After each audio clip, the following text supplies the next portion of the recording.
अर्पणमस्तु. श्री गुरुचरणविंदा अर्पणमस्तु. रामकृष्ण हरी. रामकृष्ण हरी. भगवती ज्ञानेश्वरी. ज्ञानेश्वरीमध्ये अध्याय 6वा आणि 6व्या अध्यायामध्ये आपला विषय सुरू होता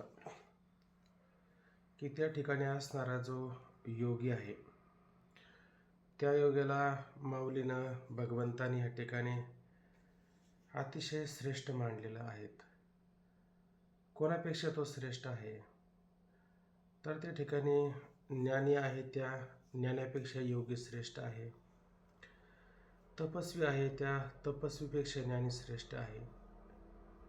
आणि कर्मनिष्ठ आहे त्या कर्मनिष्ठामध्ये पण योगी श्रेष्ठ अशा प्रकारचं सांगितलेलं आहे.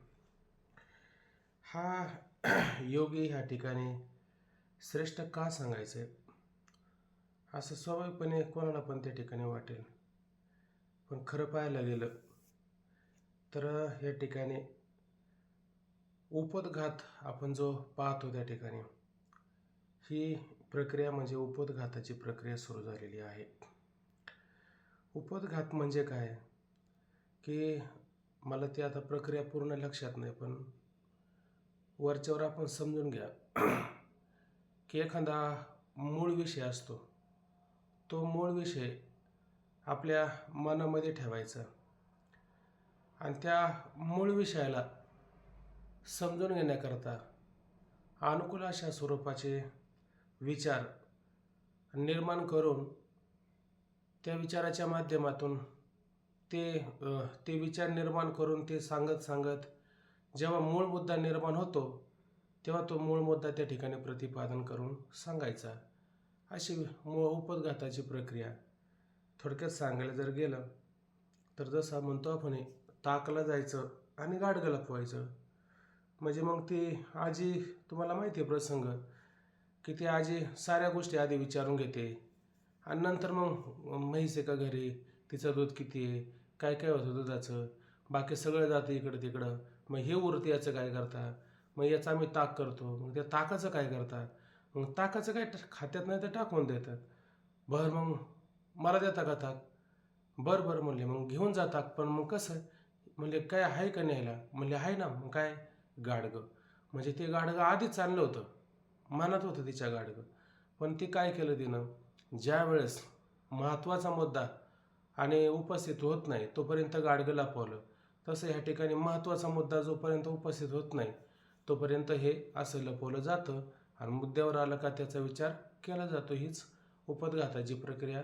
मला असं वाटतं विचार चंद्रोदयामध्ये अशा प्रकारची प्रक्रिया आहेत त्याच्यामध्ये हे सापडते आपल्याला. थोडंफार मागं पुढं झालं असेल तर अशा पद्धतीनं ह्या ठिकाणी उपोद्घाताची प्रक्रिया ह्या ठिकाणी करून याच्यामध्ये मुद्दा असा होता की बाकीच्या गोष्टी तपी जपी अमुक तमुक ज्ञानी वगैरे असेल त्याहीपेक्षा ह्या ठिकाणी योगी मात्र ह्या ठिकाणी श्रेष्ठ अशा प्रकारचं सांगितलेलं आहे. आणि त्यामध्ये तो योगी श्रेष्ठ आहे आणि खालच्या श्लोकामध्ये आपण काल पाहिलं की तो भगवंताला फार प्रिय आहे.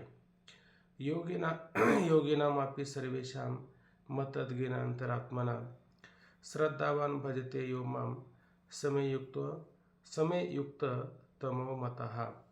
सर्व योग्यामध्ये योगी जीव माझ्यात ठेवणे. आता या ठिकाणी सर्व योग्यांमध्ये म्हणजे तिथं जपी असतील तपी असेल आणि हे सुद्धा काय, हे सुद्धा योगच योगच त्या ठिकाणी करत आहे. योग म्हणजे काय, योग म्हणजे परमात्म्याला जोडणं, याला योग म्हणतात. मग कर्म करणारा मनुष्यसुद्धा कशासाठी षटकर्म करतोय, ते परमात्म्याला जोडण्याकरता. एका अर्थाने तो पण योगी होऊ शकतो. अजून त्याच्यानंतर ज्ञानीसुद्धा तो तेच करतोय आणि तपीसुद्धा काय करतोय, तेच करतोय. म्हणून या ठिकाणी जपी तपी ज्ञानी वगैरे असेल ते पण आहेत. पण हा योगी काय आहे, त्यांच्यापेक्षा मात्र सर्वांमध्ये काय आहे, श्रेष्ठ आहे. का, तो जीव माझ्यात ठेवणे. जीव म्हणजे आपला मन अंतःकरण हा काय करतो, माझ्यामध्ये ठेवतो. म्हणजे याचं अंतःकरण परमात्म्यापेक्षा वेगळं नसतं, याचं अंतःकरण परमात्म्यामध्ये स्थिर झालेलं असतं त्या ठिकाणी. म्हणून श्रद्धेने भजतो माते तो थोर मज वाटतो. आता तो भगवंताला भजतोय का नाही, पण कशा प्रकारे भजतो? श्रद्धेनं भजत असतो. आता श्रद्धा म्हणजे काय, तर आपल्याला पुढं विचार त्याच्यावरच करायचा आहे की गुरुवाक्य, शास्त्रवाक्य या ठिकाणी अत्यंत विश्वास असणारा जो आहे ना, त्याला श्रद्धा असं म्हटलं जातं. अशा प्रकारची श्रद्धा आणि कुठे ठेवलेली आहे, त्याने माते म्हणजे माझ्या ठिकाणी म्हणजे भगवंताच्या ठिकाणी ठेवलेले आहे. आणि अंतःकरण कुठे? परमात्म्याच्या ठिकाणी. श्रद्धा कशी आहे? अतिशय बळकट अशा स्वरूपाची श्रद्धा आहे. म्हणजे त्यामध्ये तो देव, तो भक्त, ते भजन अशा प्रकार ठेवला का त्याने? असं ठेवलंच नाहीये. मी भजन करणारा भक्त आणि तो देव असा भाव वेगळा ठेवलाच नाही. मग तो देव, मी भक्त, तो देव, ते भजन या तिन्हीला काय केलेलं आहे? एकत्रच करून त्या ठिकाणी ठेवलेलं आहे. अशा प्रकारे ते अंतःकरण भगवंताच्या ठिकाणी पूर्णतः स्थिर आहे. आणि अशा स्थिर आणि श्रद्धायुक्त अंतःकरणाने भगवंताला अशा पद्धतीनं तो भजत असतो. म्हणून तो सर्व योग्यांमध्ये श्रेष्ठ असणारा काय योगी आहे. आता हे इथपर्यंत 6वा अध्याय. या 6व्या अध्यायापर्यंत इथपर्यंत काय झाले? 3 कांड आहे गीतेचे, ज्ञानेश्वरीचे. तर ह्या 3 कांडामध्ये ना हा 6वा अध्याय हा सुद्धा एक अर्थाने काय कर्मकांडामध्येच मोडत असतो. कारण या ठिकाणी सुद्धा काय चित्ताचा निरोध वगैरे करणं एक प्रकारच्या मनाच्या क्रियाच असतात, कर्मच असते एक प्रकारे. म्हणून अशा पद्धतीनं हे 6व्या अध्यायापर्यंत कर्मकांड जवळजवळ चालत आलेले. आता पहिला 1 अध्याय ते 6 अध्याय हे कर्मकांडामध्ये मोडतात.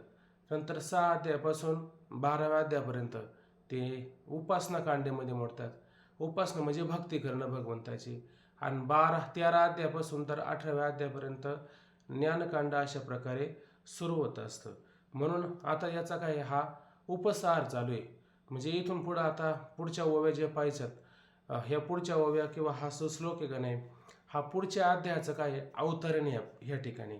म्हणून आता इथून पुढं अवतरणाची भूमिका सुरू होत आहे. अवतरणाची भूमिका तर मागं सुरू झाली, पण आता त्याचे मुद्दे उपस्थित करतात की पुढच्या अध्यायामध्ये आपल्याला काय पाहायला मिळणार आहे, त्याचं वर्णन या ठिकाणी आलेलं आहे.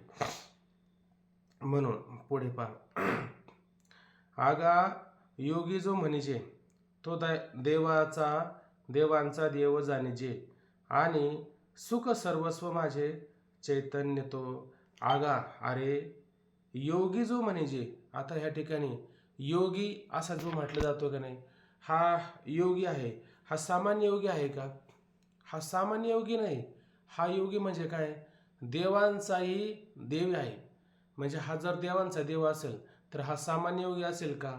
तर हा मात्र सामान्य योगी नाहीये. जसं तुम्ही म्हणताय का नाही, तो हा देवाचाही देव बळीया माझा पंढरी राव. म्हणजे हा कोण आहे? देवांचा देव. म्हणजे आता भीती आहे का या ठिकाणी? काहीच भीती नाही. तसं ह्या ठिकाणी हा जो योगी, हा योगी सुद्धा काय देवांचा देव. म्हणजे आता त्याला कोणतं भय राहिलं का? कोणत्याच प्रकारचं भय राहिलं नाही. म्हणजे देवांचा देव म्हणजे देवांपेक्षा हा श्रेष्ठ योगी झाला. म्हणजे जे देवाला सुख मिळत नाही, जो देवाला आनंद मिळत नाही, अशा आनंदाच्या पलीकडं असणारा काय हा योगी ह्या ठिकाणी पाहायला मिळत आहे. म्हणून आता हे जर आज थोडं पटपट घेऊ. आता जास्त जर विस्तार करत बसलो तर मग आपलं उरकणार नाही आज, आणि असं घेतलं तर मग उरकून जाईल, बरोबर ना? म्हणून अरे हा योगी आहे. हा योगी म्हणजे काय? तो देवांचाही देव जाणीजे आणि असा योगी म्हणजे देवांचा देव आहे असं त्या ठिकाणी जाण. आणि तसेच सुख सर्वस्व माझे चैतन्य तो. आणि तसंच सुख माझे सर्वस्व. माझं त्या ठिकाणी तो काय सर्वस्व सुख झालेलं आहे. माझ्या सर्व सुखाचं ते स्थान झालेलं आहे. हा योगी म्हणजे माझ्या, जसं आपण म्हणतो की नाही सर्व सुखाचे आगर बापारक देवर, तसं हाता ते देवाला नाही लावायचं. ते कुठं लावायचं? हे सर्व सुखाचे आगर हा योगी म्हणायचं या ठिकाणी. हे सर्व सुखाचं स्थान हा योगी या ठिकाणी म्हणायचं. म्हणून सुख सर्वस्व माझं त्या ठिकाणी अशा प्रकारचं सर्वस्व असणारं काय एकमेव स्थान, माझ्या सुखाच्या उपलब्धीचं हे एकमेव स्थान किंवा ते आश्रय मला त्या ठिकाणी झालेलं आहे. बरं, एवढंच आहे का? एवढंच नाही. चैतन्य तो कोण आहे? तो चैतन्य आहे, तो आत्मा आहे, तो माझा प्राण आहे, तो माझा जीव आहे. म्हणजे काय याचा अर्थ होतो? याचा अर्थ एवढंच होतो की हा जर नसेल तर देवाला किंमतच नाही, असं त्याचा अर्थ होतो. आपण सरळ सरळ मुद्दा पहा की एखाद्या व्यक्तीमुळं आपल्याला कुठंतरी अस्तित्व असतं आणि ती जर व्यक्ती आपल्या जीवनात नसेल तर आपल्याला काय अस्तित्व आहे का? आपल्याला काय किंमत आहे का? काहीच किंमत नसते. तसं ह्या योग्यामुळं आणि काय म्हणतात की मला किंमत आलेली आहे, मला महत्त्व आलेलं आहे. जसं आपण पाहतो की नाही की आमुच्या भावे तुझं देवपण येतो का विसरून राहिलासी. आमच्यामुळं तुला देवपण आलं ना देवा. आम्ही जर नसलो तर तुला त्या ठिकाणी देवपण आलं असतं का? नसतंच आलं असतं. म्हणजेच देवाचा प्राण झाला का नाही हा, देवाचं प्राण झाला, देवाचा हा जीव झाला. हा जर नसेल तर देवाला किंमतच नाही. भक्त ऋणी भक्ता विन देवा कैचे रूप घडे शोभा. शोभविले येरा येरा सोने ठाई एके हिरा. देवा विन भक्ता तो कोण देता निष्कामता. तुका म्हणे बाळ माते जैसे स्नेह जाळ. असे कितीतरी अभंग पाहता येतील. किंवा त्याच्यामध्ये आणखीन एक आहे, जरी मी नव्हतो पतित देवा तरी तू पावन कायचं येते. म्हणून माझे नाम आधी. पहिलं नाव कोणाचं? देवाचं का भक्ताचं? पहिलं नाव कोणाचं? तू कोण म्हणतात जरी मी नव्हतो पावन, जरी मी नव्हतो पतित देवा तरी तू पावन कायचं येते. मी जर पतित नसलो, मी जर पापी नसलो, तुला पावन कोणी केलं असतं? मग पावन तू झाला कोणामुळे झाला? माझ्यामुळं. आमच्या भावे तुझं देवपण आहे. जरी मी नव्हतो पतित देवा तरी तू पावन कायचं येते. म्हणून माझे नाम आधी पुंडलिकावर देव. म्हणजे शेवट नाही करायचा. पहिल्यांदा कोण म्हटलं? पुंडलिकावर देव, ऐक नाही. आणि मग वर देव, पहिल्यांदा पुंडलिक. म्हणून माझे नाम आधी, ऐक नाही. म्हणजे भक्ताचं नाव कोणाचं? भक्ताचं नाव कधी आधी घ्यायचं आणि नंतर कोणाचं नाव घ्यायचं? नंतर अशा पद्धतीने काय करायचं? देवाचं नाव त्या ठिकाणी घ्यायचं. अजून त्याच्यामध्ये एक अभंग पाहता येतो की जेणे तुझं झाले रूप आणि नाव. ज्यामुळे देवा तुला रूप आलं आणि तुला त्या ठिकाणी नाव प्राप्त झालं. पतित हे दैव तुझे आम्ही. आणि आम्ही कोण आहे? पतित. आणि आम्ही पतित असलो तरी तुझं कोण आहे? दैव. तुझे देव आहे आम्ही. म्हणजे देव कोण आहे खरे? हे देव आहे. हा देवाचा आहे देव. कोण देवाचा देव? ज्यामुळं ह्या पतितामुळं देवाला देवपणा आला. म्हणजे हे पतित असणारे जे भक्त आहेत, जे त्या ठिकाणी योगी आहेत, हे कोण आहे? ते अशा प्रकारे दैव तुझे आम्ही, तुझे देव आहे का नाही. आणि तुझे दैव आम्ही, नाही तरी तुझं कोण हो पुसते निराकारी तेथे एकाएकी, आहे का नाही. नाहीतर तुला कोणी विचारलं असलं तू कोण आहे? निराकारी आणि एकटाच आपला बसलेला, तुला कोणी विचारलं नसतं. म्हणून तुला अशा पद्धतीने हे सगळं महत्त्व प्राप्त झालं. याचा अर्थ काय होतो? हा योगी सर्व सुखाचं स्थान आश्रय आगर सारा झाला. पण एवढंच नाही, चैतन्य गा. म्हणजे अशा प्रकारे त्या परमात्म्याचा तो जीव की प्राण त्या ठिकाणी झालेला असतो. पुढे पहा. तिथं भजता भजन भजावे हे भक्ती साधने जे आघवे ते मीची झालो अनुभवे अखंडित. आता बघा त्या ठिकाणी काय? त्या ठिकाणी भजता म्हणजे कोण? भजन करणारा करता. अजून काय? भजन काय? ह्या ठिकाणी क्रिया आहे आणि भजावे हे काय? कर्म आहे. आता याच्यामध्ये त्रिपुटी आले का नाही? याच्यामध्ये त्रिपुटी आली. आता भजन करणाऱ्याने थोडं लक्ष द्या. हे भजन बघा किती व्यापक स्वरूपाचं सांगितले आणि खरं भजन या ठिकाणी सांगितलेलं आहे. तर या ठिकाणी कोण आहे? त्या ठिकाणी म्हणजे तो आणि मी आता वेगळा नाही. तो आणि मी कसा आहे? एक झालेला आहे. तो माझा जीव की प्राण झालेला आहे आणि त्याच्यामध्ये तो काय करतोय? भजन करतोय. त्याच्यामध्ये भजत आहे, भजन आहे आणि भजावे म्हणजे भज्य. ऐक ना, जसं आपण पाहतो प्रमाता प्रमाण आणि प्रेमे, ध्याता ध्यान आणि ध्येय, ऐक ना, ज्ञाता ज्ञान आणि ने, तसं भजता भजन आणि भज्य अशी ही त्रिपुटी गण आहे. ही त्रिपुटीच मावळलेली पूर्णपणे. त्रिपुटी का मावळली? कारण एक उपाशी असावा लागतो आणि एक उपासक असावा लागतो. पण ह्या ठिकाणी उपाशी आणि उपासक राहिला का कोणी? याच्यामध्ये त्रिपुटी आहे का कुठं? याच्यामध्ये त्रिपुटीच नाही. जेव्हा ही त्रिपुटी सांडली त्रिपुटी दीप उजळीला घटी, ऐक नाही, बैसले ठाई लागले भरते. त्रिपुटीवर ते भेद यायचे. त्रिपुटीचं भेदनच करून टाकलं. म्हणजे त्रिपुटी विवर्जित असणारं भजन आहे, ती खरी भक्ती. आणि ज्याच्यामध्ये त्रिपुटी आहे का नाही जी त्रिपुटी असते तिला अजून भजन म्हणता येणार नाही. त्याच्यामध्ये फक्त काय होईल, त्याच्यामध्ये फक्त टाळाचा भुकटा होऊ शकतो. टाळ टाळ संपू शकतो, टाळ नाही शिल्लक राहणार. टाळ 1 किलोचा टाळ पावशेराव जाईल. पण भजन नाही म्हणणार त्याच्यामध्ये. मग भजन म्हणजे काय बघा, अजून ओव्या पाहता येईल आपल्याला. माऊली म्हणतात काय ओव्या, आगा हे जेवढी माझी व्याप्ती, आगा हे जेवढी माझी व्याप्ती तेवढीच तयाची प्रतीती, आहे का नाही. आगा हे जेवढी माझी व्याप्ती तेवढीच तयाची प्रतीती, आयशे बहुधा कार वर्तती बहुच होणी, तैसा जे तुला मी आगवा, तेच तुक तयाच्या सद्भावा, तरी न करते पांडवा भजन झाले. हे बघा, हे खरं भजन आहे. काय इथं काय म्हणलं त्याने की आगा नाही, तैसा मी जे तुला आगवा, तसा मी कसा आहे त्या ठिकाणी सच्चिदानंद व्यापक, आयशे बहुधाकार वर्तती, कसे व्यापक होऊन, म्हणजे तिथं कसं आहे तो परमात्मा व्यापक स्वरूपाचा आहे. आणि यांचं भजन सुद्धा कसं आहे, यांचा विचार सुद्धा कसा आहे, व्यापक स्वरूपाचा झालेला आहे. मग अशा पद्धतीनं त्याला टाळ घ्यायची गरज आहे का, त्यांना मृदंग वगैरे बाकीच्याची गरज आहे का, त्याला कशाचीच गरज नाही. त्याला अभंग नको, ओव्या नको, काही नको. मग काय, तो परमात्मा जितकं व्यापक आहे तितके हे व्यापक झालेले, म्हणजे ते परमात्म्याच्या बरोबरीला आले का नाही, परमात्म्याच्या बरोबरीला आले. म्हणजेच काय झालं, यांचं खरं त्या भगवंताला भजन झालं. भजनाच्या माध्यमातून काय व्हायचं असतं, परमात्म्याशी एकरूप व्हायचं असतं. आता हे एकरूप नाही झाले का, आता हे परमात्म्याशी एकरूप झाले. आता यांना वेगळं भजन करायचं का, हेच खरं भजन आहे. तरी न करते पांडवा भजन झाले, हे खरं असणारं काय त्या ठिकाणी भजन आहे. म्हणजे जिथं भजता भजन आणि भजावे अशा प्रकारची ही त्रिपुटी विवर्जित अशा प्रकारची जी भक्ती आहे की नाही, ते हे भक्ती साधनागवे, हे खरं भक्तीचं सर्व काय आहे, साधन आहे. ते मीची झालो अनुभवे अखंडित. आणि अशा प्रकारे काय, ते मीची झालो अखंडित. मी झालो म्हणजे काय, तसं माऊली म्हणतात 15व्या अध्यायामध्ये बघा ओवे, पै दोन्ही होट, दोन होट, दोई होट एक बोलणे, दो चरण एक चालले, तैसे पुसणे आणि सांगणे तुझे माझे. तसं पुसणं आणि सांगणं काय, तुझं माझं, म्हणजे याच्यामध्ये बदल आहे का, का दोघांचं ऐकायचे, दोघांचं ऐकायचे आणि याच्यामध्ये अखंडित अनुभव आहे का नाही. अशा प्रकारचा या ठिकाणी काय दिला आहे, मीची झालो आणि मीच झालो. म्हणजे तो भक्त नाही, हा देव नाही, तर दोन्ही कशी झाली, ह्या ठिकाणी एक त्या ठिकाणी झालो. म्हणजे तो भजन करता करता कोण झाला, मीची झाला.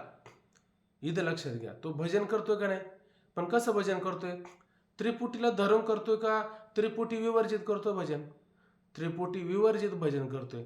असं भजन केल्यामुळे तो कोण झाला, मीची झाला. आणि कसा झाला त्या ठिकाणी, झाला अनुभवी अखंडित. अनुभव, अशा अनुभव स्वरूप अखंडित सातत्याने कसं झालंय, अशा प्रकारच्या अनुभवाने तो युक्त झालेला आहे. म्हणजे त्याच्यामध्ये आता भजन करायला लागला तर अशा प्रकारच्या भजनात काही खंड पडणार नाही, अखंडित असं अशा प्रकारचं त्याचं त्या ठिकाणी भजन पाहायला मिळत आहे. मग तया आम्हा प्रीतीचे स्वरूप बोली निर्वचे, ऐसे नव्हे गातो साचे सुभद्रापती.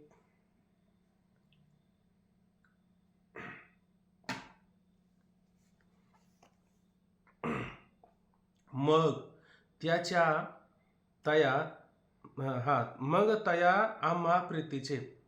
मग तया म्हणजे काय, त्याच्या म्हणजे कोणाच्या, तो असणारा जो भजन करणारा आहे का नाही, त्याच्या, आहे का नाही. आणि इथं काय दिलं, आम्हा म्हणजे माझ्या. आता त्याचं आणि माझं काय त्या ठिकाणी, प्रीतीचे, प्रेमाचे. आता इथं बघा, इथं हे खरं प्रेम आहे. आपलं पण भगवंताशी भजन असतं ना, आपलं पण भगवंताशी चिंतन असतं ना, आपलंही भगवंताशी भजन असतं. पण भगवंताने असं कधी म्हटलं का, त्याचं आणि माझ्या प्रेमाचं वर्णन, त्याच्या आणि माझ्या प्रेमाचं स्वरूप तिथं कधी म्हटलं जात नाही. कारण आपलं भजन असतं ते त्रिपुटीला धरून असतं त्या ठिकाणी. पण ह्या ठिकाणी त्रिपुटी विवर्जित अशा पद्धतीचं भजन केलं म्हणजे तो भगवत स्वरूप होऊन भजन त्या ठिकाणी करतो, तेव्हा भगवंताचं विशेष अशा प्रकारचं प्रेम निर्माण होत असतं. उत्कंठा जाया लागे अखंड मज. त्याच्यासाठी भगवंताला उत्कंठा निर्माण झालेली असते. त्याला मी कधी जाऊन भेटल अशा भगवंताच्या अंतःकरणामध्ये भाव निर्माण होतो. तेव्हा ते प्रेम सामान्य राहत असेल का? आपण देवावरती प्रेम करतो, हे प्रेम, आणि भगवंताने आपल्यावरती प्रेम करावं, ह्या प्रेमामध्ये फरक नाही का? ह्या प्रेमामध्ये ह्या ठिकाणी विशेष अशा प्रकारचा फरक आहे. म्हणून ह्या भगवंत म्हणतोय की तो त्याच्यात आणि माझ्या असं जे प्रेम आहे ना, ह्या प्रेमाविषयी सांगताना म्हणतात स्वरूप बोली निर्विचे. आणि त्या प्रेमाचं जे स्वरूप आहे का नाही, ते बोलण्यात किंवा शब्दात येणार नाही. कारण ते कसं आहे, निर्वच्य, म्हणजे शब्दाने बोलण्याने मात्र ते वर्णन होणार नाही. का बरं ते शब्दाने बोलण्याने वर्णन होणार नाही? याचं कारण काय बरं? याचं कारण एवढंच आहे का ते आपण म्हणतो ना, माझं त्याच्यावरती खूप प्रेम आहे. समजून घ्यायचं प्रेमच नाही आहे. का बरं? कारण प्रेम जे असतं ना, ते मुखातून कधी बाहेर येत नाही. कारण प्रेम आत असतं, आणि मुखातून जर शब्दातून जर ते बाहेर आलं तर काय होईल? शब्द ज्ञाने केला नाश.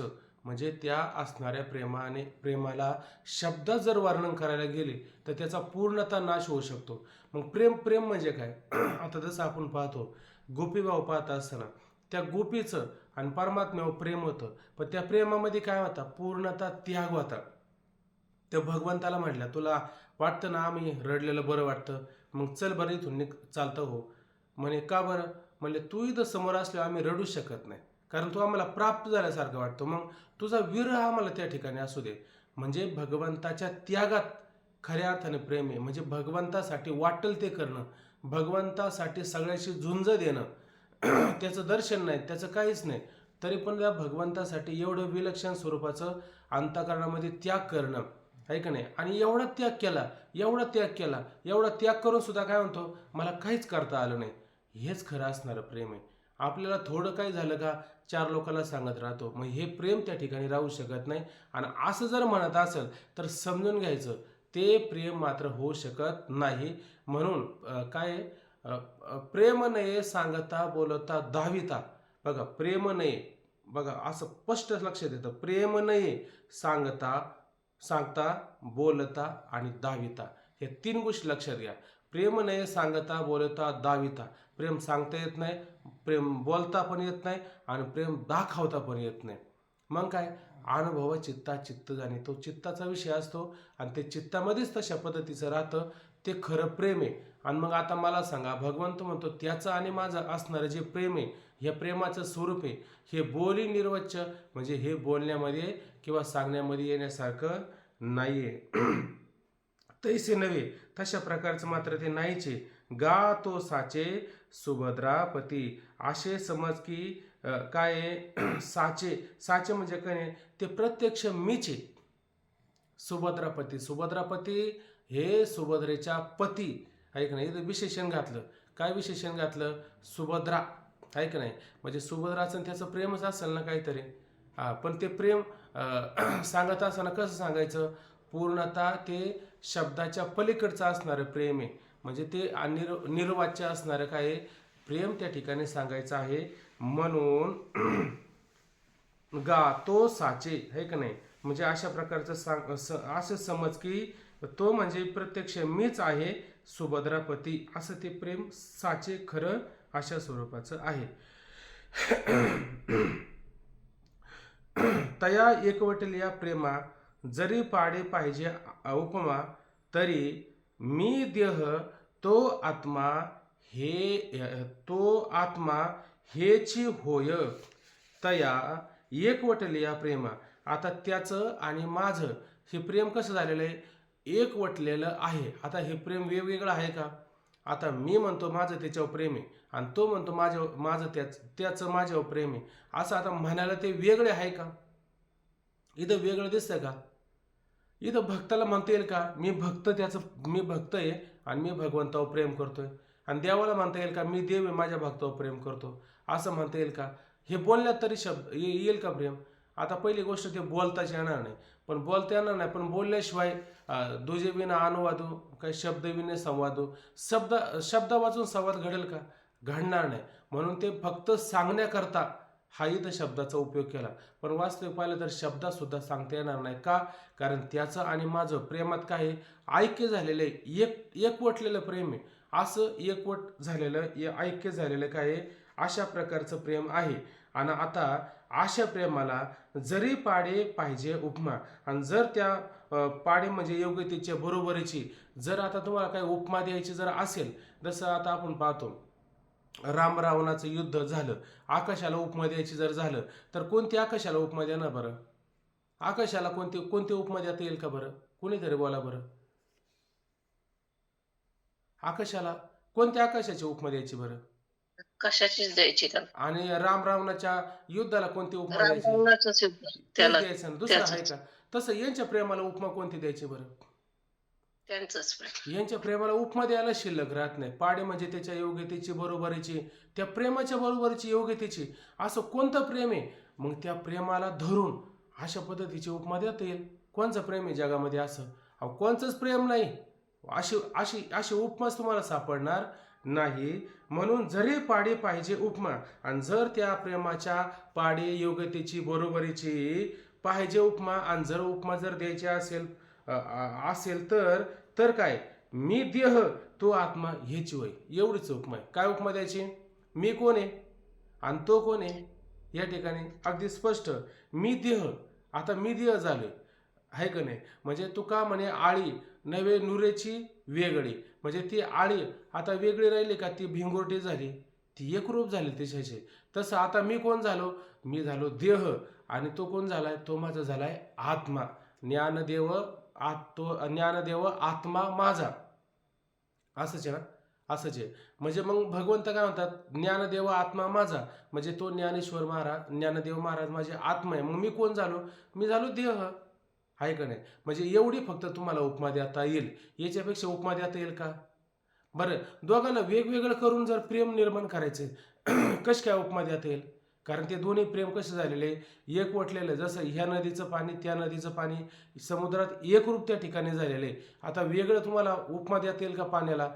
अहो ह्या समुद्राच्या ह्या भागाला आहे ना इकडच्या नदीचं पाणी आहे, आणि त्या भागाला तिकडच्या नदीचं पाणी आहे. अशी मात्र वेगळी उपमा देता येणार नाही. दोन्हींची उपमा त्या ठिकाणी काय वेगळी होत नाही, एकच होऊ शकते.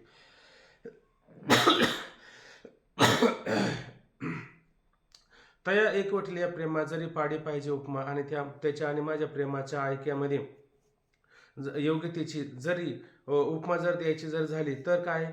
मी देह तो आत्मा हेची होय, आणि मी देह आहे आणि तो माझा, मी त्याचा आत नाही. तो मी देह झालो आणि तो माझा आत्मा झाला हेची होय, आणि अशा प्रकारची उपमा होऊ शकते. पुढे पहा. आयशे भक्त चकोर चंद्रे त्रिभुवनेक नरेंद्रे बोलिले गुण समुद्रे संजयो म्हणे. आयशे अशा प्रकारचे बघा इथं 3 प्रकारच्या उपमा आलेल्या आहेत. 3 प्रकारच्या उपमा म्हणजे काय? एक भक्त चकोर चंद्रे. आपण मागे एक ओवी पाहिली की शारदेचे चंद्रकडे माझे अमृतकण कोवळे, ते वेचिती मने मवाळे चकोर तलके. चकोर तलगे म्हणजे चकोराचे असणारे पिल्लं काय सेवन करतात? शारदेचे म्हणजे शरद ऋतूमध्ये पौर्णिमेचा असणारा चंद्र, आणि त्या चंद्राचे माझे अमृत कण कोवळे, त्यामध्ये काय अमृताचे कोवळे असणारे कण ते चकोर तलगे म्हणजे चकोराची पिल्लं सेवन करतात. मग चकोराचे पौर्णिमेचा चंद्र चकोरा जीवन, म्हणजे पौर्णिमेचा चंद्र आणि चकोरा जीवन, म्हणजे पौर्णिमेच्या चंद्रावर चकोर पक्षाचं काय असतं? जीवन असतं. त्याच्यापेक्षा त्याचं वेगळं मात्र जीवन काय? तो मला वाटतं 5व्या अध्यायामध्ये पण असे काही उभे येऊन गेले. म्हणजे तो वाळवंटातले दगड कधी असे चाखत बसेल का? तो त्या कमळावरती आणि त्या चंद्राचे किरण पडतात, आणि तिथं तो सेवन करतो ते अमृताचे चंद्राचे अमृताप्रमाणे असणारे कण सेवन करतो. तो काय वाळवंटातले दगड चोखत बसेल का त्या ठिकाणी? म्हणजे या चकोराचं जीवन कसं असतं? त्या चंद्रावर अवलंबून असतो. तसा हा चकोर कोण आहे? हा चकोर म्हणजे योगी, हा चकोर म्हणजे भक्त आहे. आणि चंद्र म्हणजे कोण आहे? चंद्र म्हणजे त्या ठिकाणी असणारा परमात्मा आहे. अशी एक उपमा दिली. अजून काय दिली? त्रिभुवनेक नरेंद्र. नरेंद्र म्हणजे असणारा कृष्ण परमात्मा, आणि त्रिभुवन म्हणजे ह्या त्रिभुवनाचा असणारा राजा, त्रिभुवनाचा असणारा स्वामी त्या ठिकाणी. आणि बोलिले गुणसमुद्रे असा असणारा त्रिभुवनाचा स्वामी बोलिले. तो बोलताना बोलला, पण तो कसा आहे? गुणसमुद्रे. तो गुणांचा काय आहे? समुद्रच आहे. जसं समुद्राचा अंत पाहता येणार नाही असा विशाल असणारा समुद्र आहे, तसं या परमात्म्याच्या ठिकाणी जे गुण आहेत, हे गुण कसे आहेत? चतुरातो शिरो मणी, गुण लावण्याची खाणी. आता इथं गुण लावण्याची खाणी जर म्हणलं तर खान मर्यादित होते, पण समुद्र मर्यादित आहे का? समुद्र मात्र त्या ठिकाणी अमर्यादित असणारा हा काय आहे? समुद्र त्या ठिकाणी आहे. आणि आता ह्या परमात्म्याच्या जर गुणांचं वर्णन करायचं जर झालं तर परमात्म्याच्या गुणांचं वर्णन कसं करायचं बरं? तुकोबरांचे एक अभंग आहे, तुका म्हणे मही पत्र सिंधू न पुरे शाही. म्हणजे मही म्हणजे काय? मही म्हणजे पृथ्वी. आणि काय करायची? त्या मेरू पर्वताची लेखणी करायची. आणि शाही कशाची करायची? समुद्राची केली. सिंधू म्हणजे समुद्र, समुद्राची करायची शाही. आणि त्या परमात्म्याचं गुण अशा प्रकारे लिहायला सुरुवात करायची. तरी पण मात्र हे एवढं सगळं करून त्या परमात्म्याचं गुणांचं वर्णन होणार नाही. अशा प्रकारचा तो कोण आहे? परमात्मा. आणि गुण समुद्रे, त्याचे समुद्र असे विशाल स्वरूपाचे गुण आहे. तो बोलिला संजय म्हणे, आणि तो कृष्ण परमात्मा अशा प्रकारे बोलला. आता काय बोलला? आता पुढे बघू आपण काय बोलतो. तेथ आदिलापासून पार्था ऐकिजे आयशेची अवस्था दोनावली हे यदुनाथा भाव सरले. तेथ आदिलापासून पार्था ऐकिजे. आता ह्या सगळ्या गोष्टी आदिलापासून म्हणजे आधीपासूनच, पार्थ म्हणजे अर्जुनाला ऐकिजे ऐकावं वाटत होतं, ऐक नाही. ह्या सगळ्या गोष्टी पूर्वीपासूनच, आधीपासूनच, पहिल्यापासूनच अर्जुनाला ऐकाव्या अशा वाटत होत्या. आयशीची आस्था, ऐक नाही, अशा प्रकारची त्याच्या अंतःकरणामध्ये काय होती? आस्था होती, ऐक नाही. अशा प्रकारची अर्जुन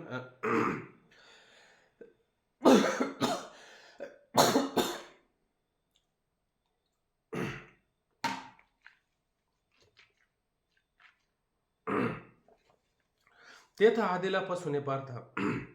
आणि त्या ठिकाणी आदिलापासून म्हणजे आधीपासूनच पार्थ म्हणजे अर्जुना ऐकिजे ऐकावं, आयशीची आस्था दुणावली. अशा प्रकारची अर्जुनाच्या अंतःकरणामध्ये जी आस्था होती ती काय केली?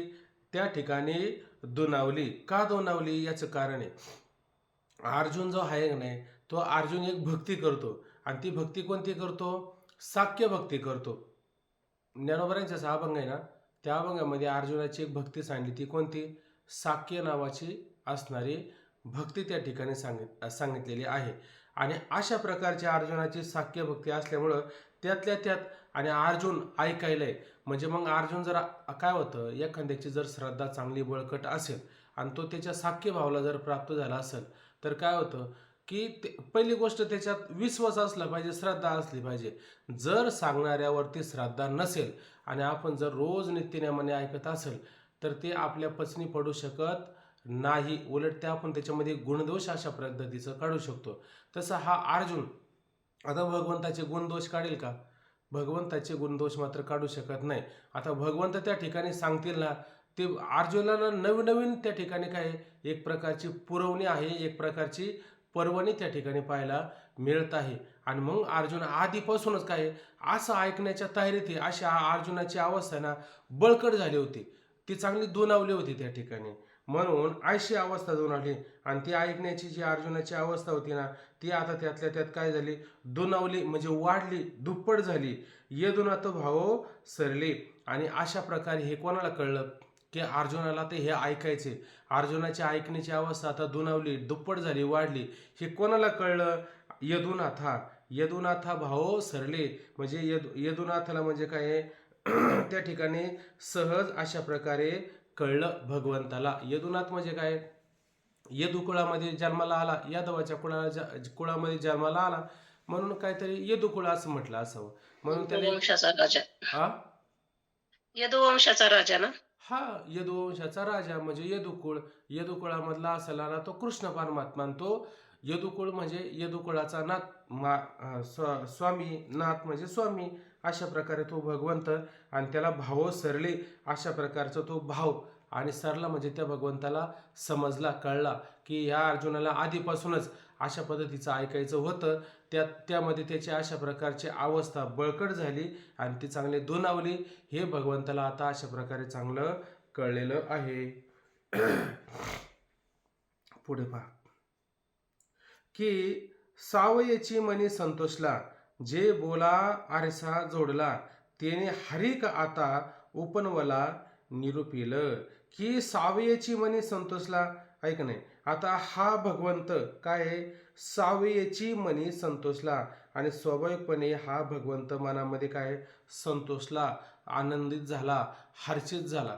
का बरं हे भगवंताला हर्षित झाल्यासारखं वाटलं? मनातल्या मनात स्वाभाविकपणे का आनंदी झाल्यासारखं वाटलं?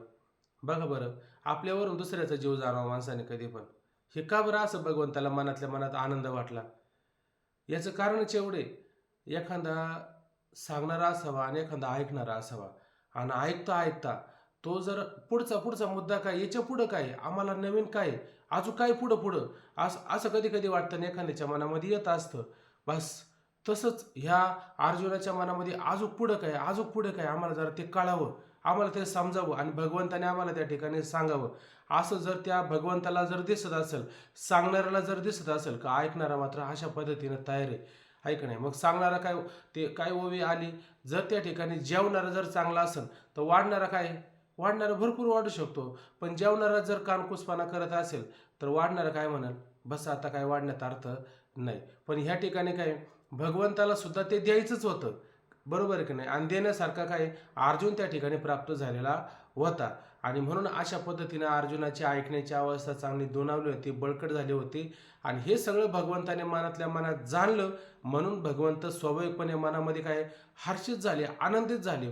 फार त्यांना अशा पद्धतीचा संतोष त्या ठिकाणी स्वाभाविकपणे मनामध्ये झाला. का, जे बोला आरसा जोडला. ऐक नाही, आता जो आरसा असतो की नाही, त्या आरशामध्ये काय होतं, आपण जसे आहोत तसेच त्या ठिकाणी प्रतिबिंब पडतं. आपल्यापेक्षा वेगळं काय प्रतिबिंब पडतं का? पडत नाही.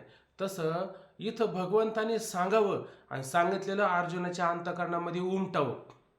ऐक नाही, ते प्रतिबिंबित व्हावं. म्हणजे आरसा कोण आपला आरसा कोण झाला, अर्जुन अशा प्रकारचा काय आरसा झालेला आहे. आणि भगवंत त्याच्यामध्ये पाहत आहे. अर्जुन रूपी आरशामध्ये भगवंत पाहत आहे. भगवंत काय पाहतो, जसा मी आहे, जसा माझा भाव आहे, तसाच या ठिकाणी उमटत आहे असा अर्जुन रूपी आरसा. आणि तो कसा आहे, जोडला. तो अशा प्रकारचा अर्जुन आम्हाला त्या ठिकाणी अर्जुन रूपी आरसा या ठिकाणी प्राप्त झालेला आहे. म्हणून जे बोलल, जे सांगेल ते सारं अर्जुनाच्या अंतःकरणामध्ये अशा प्रकारचं उमटत आहे, प्रतिबिंबित्व आहे. म्हणून अशा प्रकारचा अर्जुन रूपी आरसा आणि आम्हाला त्या ठिकाणी जोडला आहे, प्राप्त आहे. त्याने हरिके आता उपनवला निरपिले. आणि त्या आनंदाने, भगवंत त्या संतोषाने, आणि काय आता उपलवला निरोपिलं. आणि आता इथून पुढं काय करेल, आणि मग बाकीच्या असणारा जो विचार आहे तो विचार काय करेल, उपलवला म्हणजे या ठिकाणी काय दिलं की आनंदाच्या भराने किंवा विस्ताराने काय करतील, निरूपण त्याचं त्या ठिकाणी करून सांगतील. बघा, या ठिकाणी फार महत्वाचा मुद्दा, जर असं सांगितलेलं जर एखाद्याच्या अंतःकरणामध्ये पूर्णतः प्रतिबिंबित होत असेल तर सांगणाऱ्याला सुद्धा किती आनंद होत असेल, सांगणाऱ्याला खूप आनंद होत असेल. बरं, सांगणाऱ्यानं सांगायचं आणि ऐकणाऱ्यानं ऐकायचं आणि दोघांनी जर झटकून जर जायचं जर म्हणलं, त्याच्यात काय आनंद आहे का? त्याच्यामध्ये कोणत्याच प्रकारचा आनंद होऊ शकत नाही. म्हणून एखादी गोष्ट विस्तारपूर्वक जर सांगायची झाली तर काय करावं लागेल, समोरच्याची इच्छा असली पाहिजे. जाऊ दे, अजून काय असेल ते असं ना, त्याच्यामध्ये भरपूर सांगण्यासारखं होतं. पण मग आता काय करावं, भगवंताला पण असं काय वाटलं की अर्जुनाला असं वाटतं, आता तो देव आहे ना, असं मुकळीत म्हणजे थोडक्यात सांगू नको, आम्हाला विस्तारपूर्वक सांग. जसं वाटतं की नाही, तसं या ठिकाणी आता उपनवला निरूपिलं. आता ते सगळं काय करेल, विस्तारपूर्वक अशा पद्धतीनं भगवंत निरूपिल म्हणजे सांगतील. तो प्रसंग आहे पुढा, जेथ शांतू दिसेल उघडा, तो पालवी जेल मुढा प्रमेय बीजाचा. तो प्रसंग आहे पुढा. तो प्रसंग आता कुठे आहे बरं? या अध्यामध्ये आहे का आता हा प्रसंग? या अध्यामध्ये हा प्रसंग नाही. आता तो प्रसंग आहे पुढा, म्हणजे पुढच्या अध्यामध्ये, म्हणजे 7व्या अध्यामध्ये अशा प्रकारचा प्रसंग तो पुढे येणार आहे.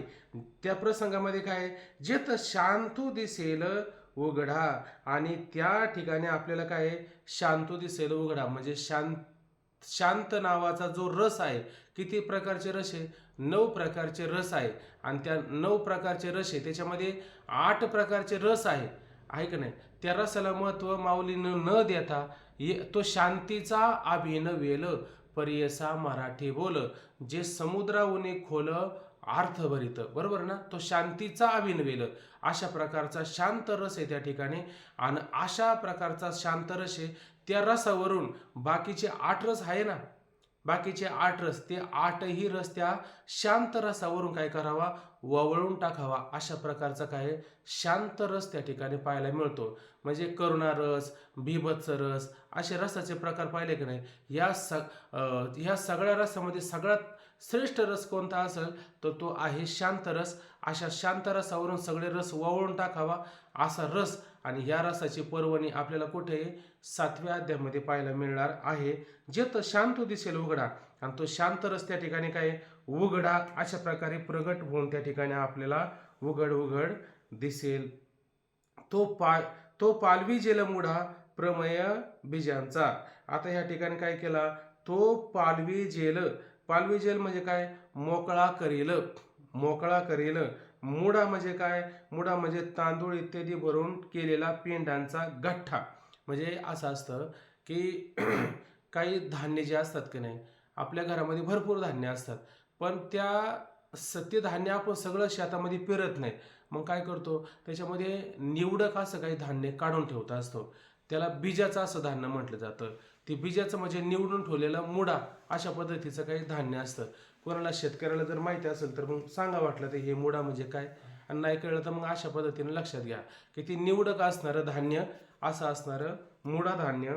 आणि प्रमेय बीजांचा, प्रमेय म्हणजे सिद्धांतरूपी बीज, सिद्धांतरूपी काय बीज आहे त्या ठिकाणी. म्हणून सिद्धांतरूपी बीजाची पेरणी करून शांत रस अंकुरित केला जाईल असा त्या इथं या चरणाचा अर्थ होतो. म्हणजे काय करायचं या ठिकाणी की सिद्धांत बीजाचा म्हणजे सिद्धांतरूपी कोणी बीज आहे, ही ओवी लक्षात आली तर पुढची ओवी लक्षात येईल. ही ओवी लक्षात आली तर लक्षात आली नाही तर पुढची ओवी मात्र लक्षात येणार नाही. म्हणून प्रमेय बीजाचा, प्रमेय म्हणजे सिद्धांत, म्हणजे हे सिद्धांत कोण आहे, ही बीज आहे ह्या ठिकाणी. आणि ही बीज काय करायच्यात आपल्याला, इथं मुडा म्हणजे काय करायच्यात, निवडून ठेवलेली बीज आहे. आणि ते काय करायच्यात आपल्याला पावी जेल, आणि त्या ठिकाणी पावी जेल मोकळी करायची म्हणजे काय करायची, पेरायची. आणि पेरून काय करायच्यात, अंकुरित करायच्यात. आणि अंकुरित केली का त्याच्यातून एक अंकुर निर्माण होणार आहे. ते अंकुर कोणती निर्माण होणार आहे, तो शांतीचा अवेलेबल म्हणजे शांत रस त्याच्यातून काय होणार आहे, निर्माण अशा पद्धतीनं होणार आहे. म्हणून तो पाविजेल मुडा प्रमेय बीजाचा, म्हणून तो सिद्धांत रूप असणारी बीजाची पेरणी केली का त्याच्यामधून पाविजेल अशा प्रकारचा शांती रस अशा प्रकारे पाविजेल प्राप्त होईल. पुढे पहा,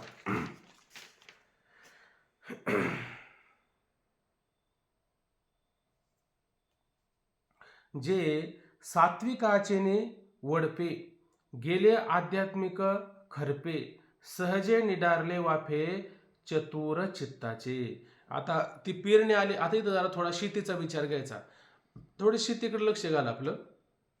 त्या शेतीकडे गेलं का मग शेती, सुगी, शेतकरी या सगळ्या गोष्टी आपल्याला त्या ठिकाणी होतील. आता इथं सिद्धांतरूपी बीज आता पेरली का नाही जमिनीमध्ये, ती जमिनीमध्ये आता त्या ठिकाणी पेरली. आता नुसती पेरली का त्याला पाऊस पाणी पण झालं पाहिजे, त्याला वर्षा पण झाली पाहिजे. जर त्याच्यामध्ये पाऊस पाणी जर नसेल तर ती बीज पेरून त्याचा काय उपयोग होईल का, त्याचा उपयोग होणार नाही. म्हणून ह्या ठिकाणी काय सात्विक आचेने वडपे. आता ह्या ठिकाणी काय शुद्ध सात्विक आहे का नाही, आणि अशा पद्धतीचे काय वडपे म्हणजे त्या ठिकाणी वडपे म्हणजे वर्ष होणं, पाऊस पडणं. म्हणजे त्या सिद्धांतरूपी बीज पेरण्याकरता काय सात्विक गुणाची वृष्टी होऊन आहे का नाही, सात्विक गुणाची काय झाली पाहिजे, त्याच्यामध्ये वृष्टी झाली पाहिजे, म्हणजे वर्षाव झाला पाहिजे, पाऊस झाला पाहिजे त्या ठिकाणी. म्हणून जे सात्विकाची निवड पे, म्हणून अशा प्रकारची सात्विक रूपी बुद्धी आहे त्या बुद्धीचा काय त्याच्यामध्ये वडपे अशा पद्धतीची वृष्टीने पावसाने काय होईल, गेले आध्यात्मिक खरपे. मग त्या जमिनीमध्ये काय खरप ढेकळं वगैरे असतात की नाही, ढेकळं असतात, मग ते ढेकळं फुटली पाहिजे. ढेकळं जर नाही फुटली तर ते पीक येईल की व्यवस्थित, पीक येणार नाही. मग जर पाऊस चांगला झाला की ढेकळं काय करतात, फुटून जातात ना, मग ढेकळं फुटतात. मग हे कोणती ढेकळे, आध्यात्मिक खरपे, आध्यात्मिक रूपी ढेकळे का नाही त्या ठिकाणी, हे त्या ठिकाणी काय होतील, पूर्णतः फुटून जातील. म्हणून आध्यात्मिक खरपे अशा प्रकारचे ढेकळं. आणि कोणत्या पावसाने, सात्विक, ऐक ना, इथं सात्विकाचे निवड पे, सात्विक रूपी असणारी वर्षा, आणि त्या वर्षाने काय होईल, आध्यात्मिक खरपे. आध्यात्मिक म्हणजे काय, शरीर आणि मन याला आध्यात्मिक म्हटलं जातं. 3 प्रकारचे ताप पाहायला मिळतात की नाही, आध्यात्मिक ताप, आधिभौतिक ताप आणि आधिदैविक ताप, असे 3 प्रकारचे ताप असतात. म्हणून इथं आध्यात्मिक ताप आहे का नाही, हेच कोणी त्या जमिनीमध्ये आलेलं काय, ढेकूळ आहे. आणि हे ढेकूळ त्या असणाऱ्या सात्विक पावसाने, वृष्टीने फुटून जातील. मग काय होईल, मग सहजच स्वाभाविक निडारले वाफे चतुर चित्ताचे. मग अशा प्रकारे चतुरचित्त, आता ह्या असणाऱ्या श्रोत्याचं चित्त काय होईल, चतुर होईल. कधी होईल चतुर, ते आध्यात्मिक ढेकळं फुटले पाहिजे, सात्विक बुद्धी निर्माण झाली पाहिजे. सात्विक बुद्धीच्या दृष्टीनं आध्यात्मिक असणाऱ्या तापाची ढेकळे फुटली का मग काय होईल, सहजे आणि स्वाभाविकपणे त्या ठिकाणी काय होईल, तर निडारले वाफे चतुर चित्ताचे. निडारले, तयार झाले वाफे, कोणाचे, आता वाफा तयार करायचा, कशासाठी वाफा तयार करायचा आहे, त्याच्यामध्ये आपल्याला काय पेरायचंय बरं, त्या वाफ्यामध्ये लक्षात आहे का, पेरणी काय कशाची करायची आपल्याला, त्याच्यातून उत्पन्न काय घ्यायचं आपल्याला, सत्वगुण. हा, सिद्धांतरूपी बीज पेरायच्यात ना त्याच्यामध्ये आपल्याला, हे लक्षात घ्यायचंय, आहे का नाही. सात्विकाचा पाऊस पाडायचा त्याच्यामध्ये, आध्यात्मिक ढेकळं फोडून टाकायच्यात. आणि मग कोणते वाफे करायचे, चतुर चित्त. श्रोत्याचं असणारं चित्त कसं असलं पाहिजे, चतुर असलं पाहिजे, ऐक नाही, लक्षपूर्वक असलं पाहिजे, ऐक नाही. हेच असणारे वाफे त्यामध्ये. कारण हे जर वाफे व्यवस्थित झाले नाही, जसं आपण पाहतो की नाही, पाणी भरलं आणि त्याला जर वापस जर होत नसेल त्याच्यामध्ये पेरल्यावर ते येईल का, येणार नाही. म्हणजे ह्या ठिकाणी वाफे तयार करायचे, पण कसे, चतुरचित्ताचे वाफे. आणि ह्या अशा पद्धतीने काय होतील, तयार त्या ठिकाणी होतील. वरी अवधानाचा वापसा, आहे का नाही. आता त्याच्यामध्ये वापसा, आता त्या पेरायचं, मग त्याच्यामध्ये कधी पेरतो आपण, वापसा आल्यावरच पेरतो ना. वापशाच्या आधी पेरलं तर काय होईल बरं, त्याच्यात ओलावा वगैरे आपल्याला पाहावा लागतो, आहे का नाही. कारण त्याच्यात जर वापसा नसेल तर ती बीज अशी उबली पाहिजे, त्याला अंकुर फुटला पाहिजे, हे फार महत्त्वाचं असतं ना. म्हणून पेरत असताना काय करतो शेतकरी, शहाणा शेतकरी असेल ना, वापसा पाहूनच त्या ठिकाणी पेरत असतो, बिगर वापशाचं मात्र कोणी पेरत नाही. तसं श्रोत्याचं चित्त हे चतुर झालं पाहिजे, आहे का नाही. हे श्रोत्याचं चित्त चतुर होणं, अशा पद्धतीचा काय खरा अर्थाने हा वापसा झाल्यासारखा आहे. म्हणून म्हणतात हा, वरी अवधानाचा वापसा, म्हणजे आता ते चित्त चतुर झालं आणि त्याचं अवधान, त्याचं लक्ष कसं आहे त्या ठिकाणी, ऐकतो, कसं ऐकतो त्या ठिकाणी, लक्षपूर्वक ऐकतो, ध्यान देऊन ऐकतो. त्या श्रोत्याने ध्यान देऊन ऐकणं, लक्षपूर्वक ऐकणं, हाच कोणी त्या शेतामध्ये झालेला वापसा आहे. लक्षात येतं ना, त्या श्रोत्याने लक्षपूर्वक ऐकणं, ध्यान देऊन ऐकणं, हे ध्यान देऊन ऐकणं, एकही शब्द इकडं तिकडं जाऊन न देणं, हाच काय त्याच्या चित्ताचा काय वापसा तयार झालेला आहे. म्हणून तरी अवधानाचा वापसा आणि लक्षपूर्वक ऐकणं हाच कोणी वापसा आहे, लादला सोन्यासारखा. आणि हा आता बघा, शेतकऱ्याला जर पेरायचा असेल ना, तर त्याला जर चांगला वेळ जर वापसा जर भेटला ना, तो म्हणतो हा वापसा म्हणजे सामान्य वापसा नाही. अहो खरं सांगू का, मला वेळच नव्हता, पण आजचा वापसा मला जर इथं प्राप्त झाला ना, हा वापसा म्हणजे मला सोन्यासारखा आहे. तुमच्या लक्षात येतं ना, हा वापसा कसा आहे, सोन्यासारखा वापसा आहे. जर बिगर वापशाचं पेरायचं म्हणलं येणार नाही. आणि वापशामध्ये आणि वेळेला तो वापसा येणं, म्हणजे सांगता त्यांचं लक्ष असणं, ऐक नाही, हाच एक प्रकारचा काय सोन्यासारखा वापसा आहे. आणि हा लादला म्हणजे आम्हाला अशा पद्धतीनं प्राप्त झालेला आहे. जुने शेतकरी ना, हम्म जुने शेतकरी सांगतात तुम्हाला जमिनीला योग्य जर वापसा झाला हम्म तर मड झाकून ठेवून पेरणी करावा. हा कारण ती जर वापस जर गेला तर परत तशी वापसा होणार नाही. तसं वातावरण तसं ते परिस्थिती येऊ शकत नाही. म्हणून मड झाकून ठेवा आणि पेरणी करा. मडे असे जुने झाकुन्या वयस्कर शेतकरी सांगतात. मडे झाकुन्या करती पेरणी कुणबियाची वाणी लवलाई तया परिकरी स्वहित आपले जयाशी फावले नरदेव. तुकोबरायांचा अभंग आहे.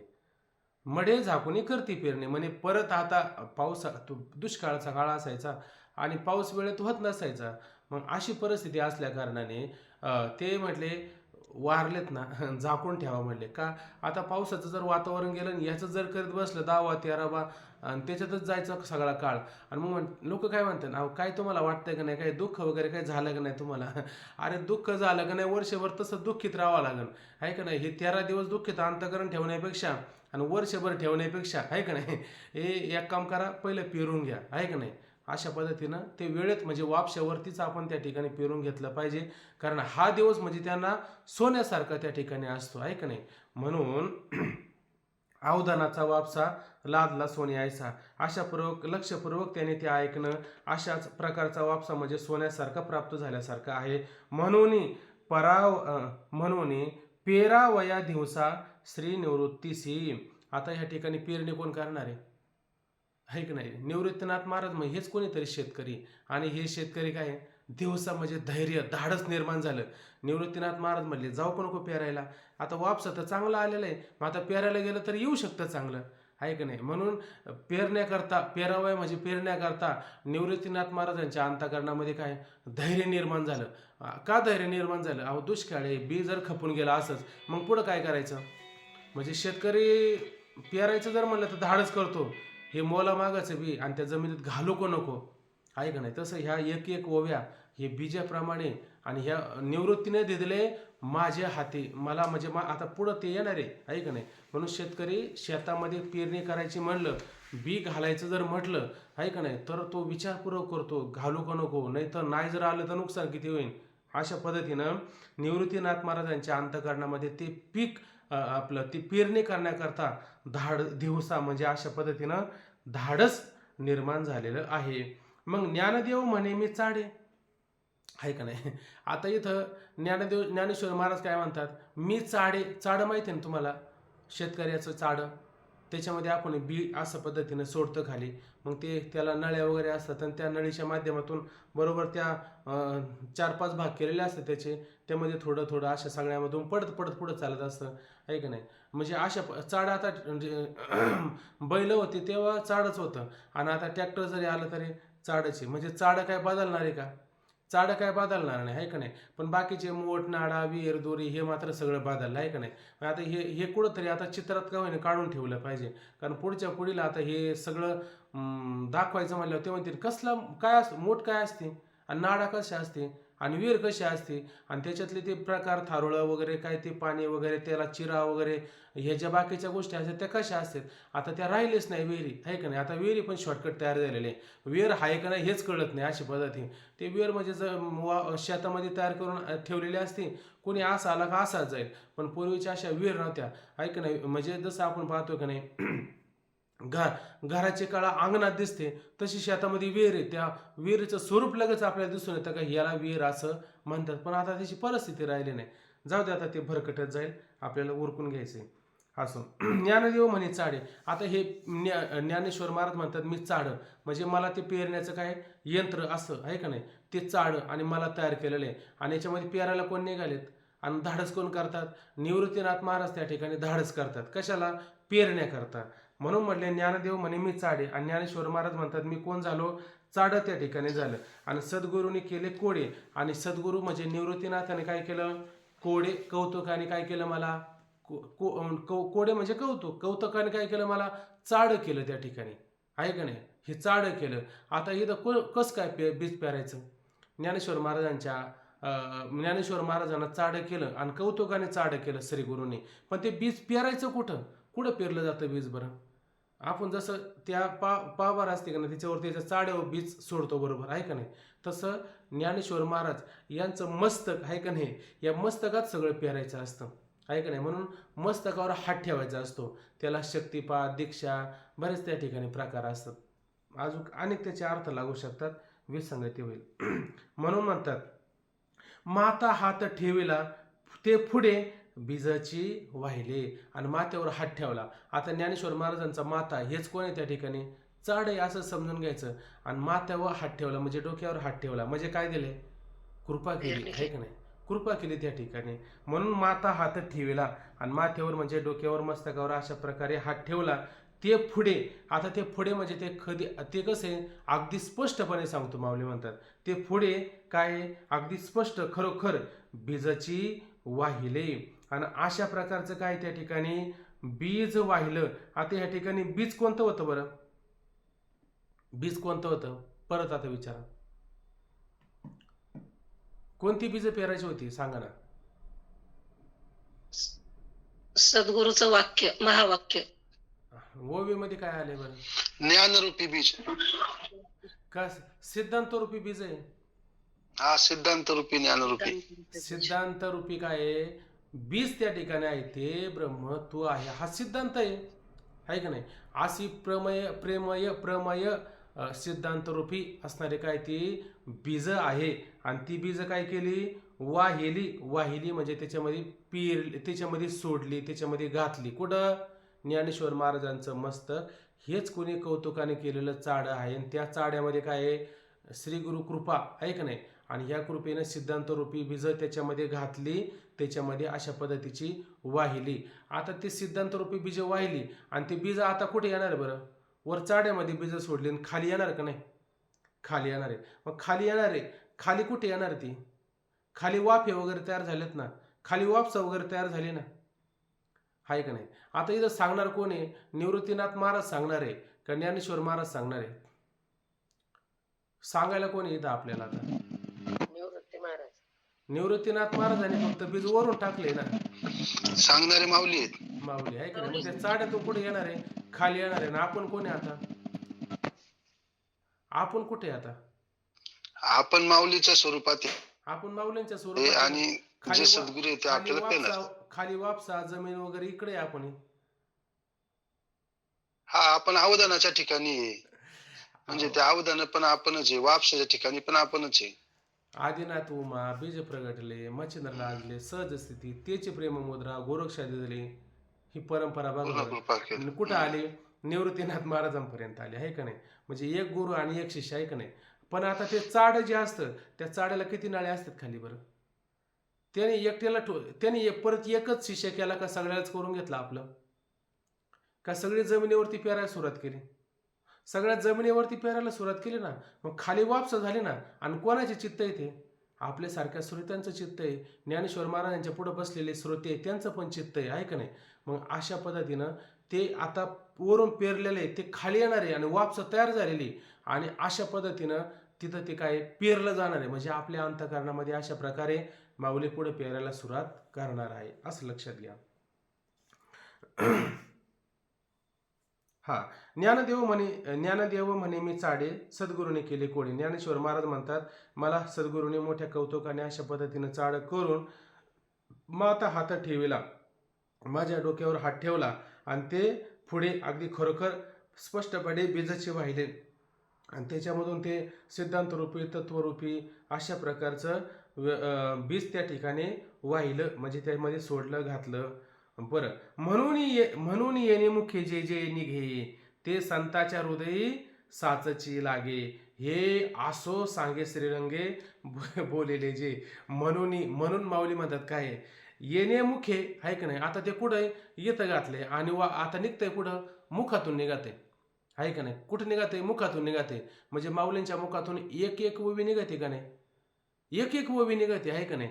म्हणून येणे मुखी जे जे निघे, म्हणून या मुखातून आता माऊली म्हणतात जे जे निघेल, जे जे त्या ठिकाणी निघेल का नाही, जे जे त्या ठिकाणी वाईल का नाही, ते कसं वाईल बरं, चांगलंच वाईल. आळंदीच्या लोकांनी ज्ञानोबरांना त्रास दिला का नाही, किती त्रास दिला बरं, सांगण्यासारखंच नाही. ते कथा सांगायची म्हणजे डोळ्याला पाणी येईल अशी अवस्था असते. म्हणून एवढं लोकांनी त्रास दिलं. पण पसायदान करायच्या वेळेला माऊलीने काय केलं? पसायदान, जे खळांची व्यंकटी सांडो तया सत्कर्मी रती वाढो. एखादं म्हणलं असं खळांची व्यंकटी नाही, खळांचं वाटोळं होऊ दे, मला परत त्याचं तोंड नाही पाहिजे. पण माऊलींच्या तोंडातून असं आलं का? काही आलंच नाही. उलट जे खळांची खळपणा नष्ट होऊ दे, व्यंकटी वाकडेपणा वाईटपणा निघून जावे, आहे का नाही? जे खळांची व्यंकटी सांडो तया त्यांना पुढं काय सत्कर्मी रती वाढो, आणि सत्कर्म करण्यामध्ये रती आवड अशा पद्धतीने वाढो. माऊलींची भाषा आहे का नाही? आपण म्हणलं असं त्याचं पार आहे ना, त्याची धूळ सुद्धा खाली शिल्लक राहू नये बाबा, मला ते बघूच नाही असं वाटतं. पण माऊलींच्या मुखात लोकांनी विष खाऊ घातलं तरी पण माऊलींना जर उलटी जर झाली ना, तर त्याच्यातून काय येतं बरं? विष नाही येणार बाहेर, ते अमृत होऊनच बाहेर येणार. असे माऊलींचं आहे. म्हणून माऊली कसे की ही येणे म्हणून ते कारण आहे असं, येणे मुखी जे जे नुखे निघे. मग या मुखातून आता जे जे त्या ठिकाणी निघणार आहे ते काय? ते संतांच्या हृदयी साचची. आणि ते साचची म्हणजे खरोखर खरं पटेल. काय? संतांच्या हृदयी म्हणजे संतांच्या मनाला, आहे का नाही? पुढे बसलेले कोण आहे? अहो अर्जुनाचे पांती, जे परिस्नेयोगी होती ते कृपा करून संती अवधाने देवे, आहे का नाही? ती आता ही ओवी सुद्धा विचार देण्यासारखी होती. अशा प्रकारे ते संत आहे आणि त्या संतांच्या मनाला अशा पद्धतीने हे साचची म्हणजे खरोखर हे पटतं. नाहीतर मग माऊली म्हणली असे माझं असं बघा, माऊलींना आहे का कोणत्या प्रकारचा अभिमान? कोणत्याच प्रकारचा अभिमान नाही. त्याला असं वाटतं का मी करतो म्हणून? नाही, ते सद्गुरूंनी माझ्या डोक्यावरती ती बीज वाहिलेले आणि तेच चाललेले मुखातून धोध निवृत्तीने दिलेले माझ्या हाती. आणि म्हणून अशा पद्धतीनं मुखातून निघतंय की नाही, म्हणून ते संतांना आवडते, संतांना पटते, संतांना खरं वाटते. हे लक्षात घेतलं पाहिजे. ते संतांचे हृदय साचचे आणि अशा प्रकारे ते संतांच्या हृदयाला खरोखर अशा पद्धतीने साचची पटते. त्या ठिकाणी साचची लागी म्हणजे त्याला खरं वाटतं त्या ठिकाणी. हे असो सांगो श्रीरंग बोलिले जे. आता हे असो, आता हे राहू द्या म्हणले, ऐक नाही. मग काय? श्रीरंगे बोलिले जे. आता श्रीरंग म्हणजे भगवंत आणि काय बोललेले आहेत, आहे का नाही, ते आता लक्षात घेतलं पाहिजे. पुढे पहा, परिते मानाच्या काने ऐकावे. आता भगवंत काय बोलतात माहिती आहे पुढं? इथून पुढं आता शांतरस, भक्तिरस, भक्तीचं स्वरूप कसं आहे का नाही? आता आपल्याला उपासना कांडाला सुरुवात करायची, उपासना कशी असावी असं भगवंत आता त्या साऱ्या गोष्टीचं वर्णन करून सांगणार आहे. पण ते आता वर्णन करायचे, पण आता ज्यांची चांगली वापस तयार झाली ना, चांगले सात्विक धैर्य आणि आध्यात्मिक ढेकळं फुटून गेलेत ना, मग आता अशा लोकांनी काय करायचं की ते मनाच्या कानी ऐकावे. आता इथं कान कोणते ऐकण्याकरता? ते कान कोणते? मन, आहे का नाही? आता हे कान दाखवता येत नाही, आहे का नाही? हे कान काय इकडे जातील, कधी इकडे जातील. या कानाने मनावर घ्यायचं नाही. आता एक मनाचा कान तयार करायचा आणि त्या मनाच्या कानाने ऐकायला सुरुवात करायची. सरळ ओवे, त्याच्यात काही जास्त विस्तार नाही. परी ते मनाच्या काने ऐकावे आणि अशा पद्धतीनं आपण आपल्या मनाच्या कानाने ऐकावं. बोल बुद्धीच्या डोळा देखावे. आणि हे बोलणं आहे का नाही, हे काय करायचं? बुद्धीचा काय करायचं या ठिकाणी? डोळा करायचा. मनाचा काय करायचा? कान करायचा, आहे का नाही? म्हणजे कान आणि डोळे शाबूत ठेवायचे. पण मनरूपी कान आणि बुद्धिरूपी डोळा, म्हणजे ऐकायचं मनारूपी कानाने आणि बुद्धीने काय करायचं? बुद्धी काय करत असते सांगा बरं? बुद्धीचं तात्पर्य बुद्धिनिश्चय करते. बुद्धीनं लगेच निश्चय करायचा. बोला आधी झोंबीचे प्रमेय असे. हे शब्द विन संवादीचे इंद्रिय नेनता भोगीचे बोला आधी झोंबीचे प्रमेय असे. बोलण्याच्या आधी सिद्धांताचं आकलन झालं पाहिजे. अशा पद्धतीच्या बुद्धीच्या डोळ्याने पाहायचे आणि कोणत्या कारणाने ऐकायचं? मनाच्या कानाने ऐकायचं. भगवंत आता पुढे सांगणार आहे आपल्याला. हे साठोवाटी घ्यावी चित्ताच्या. साठोवाटी करणं म्हणजे काय? साठोवाटी करणं म्हणजे आदला बदल करणं. आता आपण त्यांना काय द्यायचं आणि त्यांच्याकडून काय घ्यायचं बरं? आता आपण त्यांना काय देऊ शकतो बरं? येईन का लक्षात कोणाच्या? आता आपण त्याला चित्त द्यायचंय ना. समोरचं जर एखादा सांगत असन आणि आपलं जर चित्त त्याला जर देता आलं नाही, मग काय समोरचं देईन बरं आपल्याला?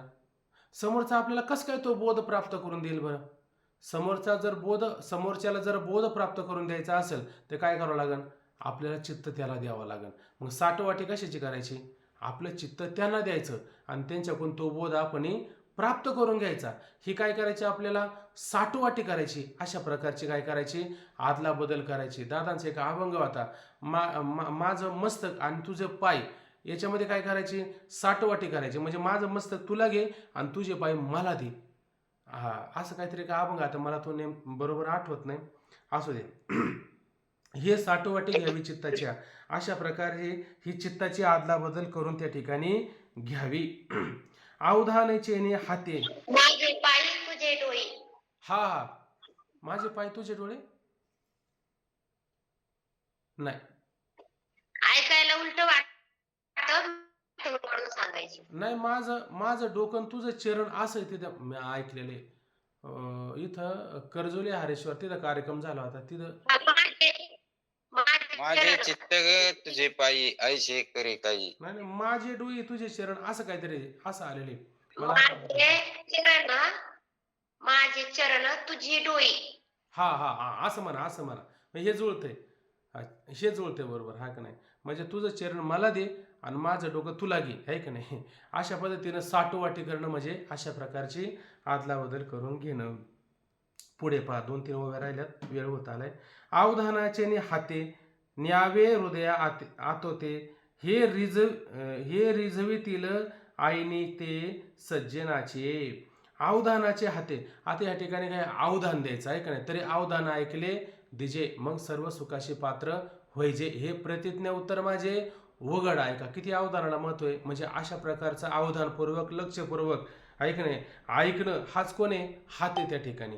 आता मन कळालं, बुद्धी कळालं, आता हात कोणता आहे, लक्षपूर्वक ऐकणं, ऐकणं, यालाच काय म्हणायचं, हा हात आहे. आणि ह्या हाताने काय करायचं, न्यावे हृदयाते, आणि तो असणारा बोध कुठं घेऊन जायचा, हृदयापर्यंत. हृदय आत होते म्हणजे हृदयाच्या आतमध्ये अशा पद्धतीनं घेऊन जायचा. असा बोध जर हृदयाच्या आतमध्ये जर घेऊन जायचा असेल तर काय करावं लागणार आपल्याला, लक्षपूर्वक ऐकावं लागेल.